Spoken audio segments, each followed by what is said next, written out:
Okay, so now we have our Wi-Fi card in monitor mode.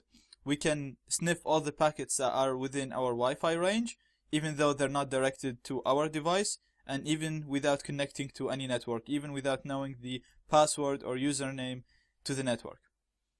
So what tool we're gonna use? We're gonna use a tool called Airodump NG. It's part of the AirCrack suite. It's a packet sniffer, allows us to capture all the packets around us. We can run it against all the networks around us, so we'll collect any packet that are within our Wi-Fi range, or we can run it against a certain AP or access point, so we'll only be collecting packets that are coming from a certain Wi-Fi network. We'll see how we run the program first. First, you need your Wi-Fi card in monitor mode. I have it now in monitor mode, and the name of the Wi-Fi card in monitor mode, it's WLAN0. So we'll just clear this, and we will run Airodump ng and mon0. It's just as simple as that. Mon0 is the name of the Wi-Fi card that has monitor mode enabled on it. And now you can see it's starting to list all the networks around us. Another use of Airodump ng is to identify all the networks around us and to identify all the connected devices to these networks. So I'm just gonna Control C now to stop sniffing, and we'll just have a quick look now. All the packets that we sniffed, now we didn't save them anywhere, so there was really no point of analyzing the packets, because we just ran it against all the access points around us to see what networks are around us and what they and gather information about these networks. So you can see like there is quite a good bit of networks around me. The BSS ID is the MAC address for the access point. So each as we said, each network device has a MAC address, and it's here written under the BSS ID column. The PWR is the power. So it's how far is the access point from our Wi-Fi card. You can see the test IP. This is the AP. This is the test router that we will be running a few attacks against. It's here in my room, so it's very close to me. It's -34.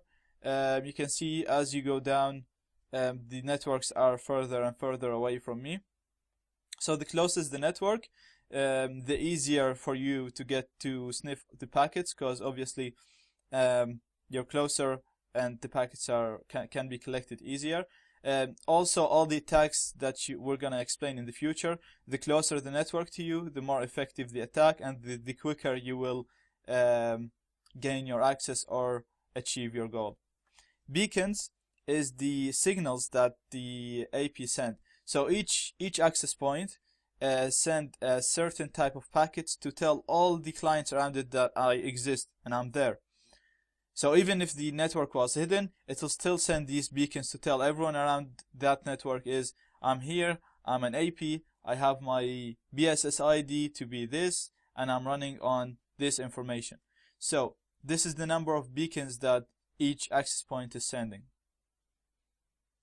The data is the number of useful packets that we have sniffed. We'll talk about this later when we start talking about decrypting web encryption. So we'll just leave this for now. S is the number of data packets that we have collected in the past 10 seconds. So as you can see, we have 0 here, so 0 data packets in the past 10 seconds. Channel is the number of channel that the access point is broadcasting on. So each access point broadcasts on a certain channel.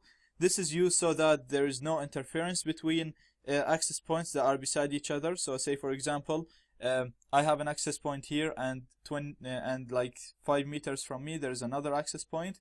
If both of them are running on the same channel, there will be interference between those two access points, and the signal between them will be shorter, so the range of those access points will be shorter. So we use different channels so that there's no interference between the packets that are sent in the air. MB is the maximum speed supported by this access point, so it can go up to 54.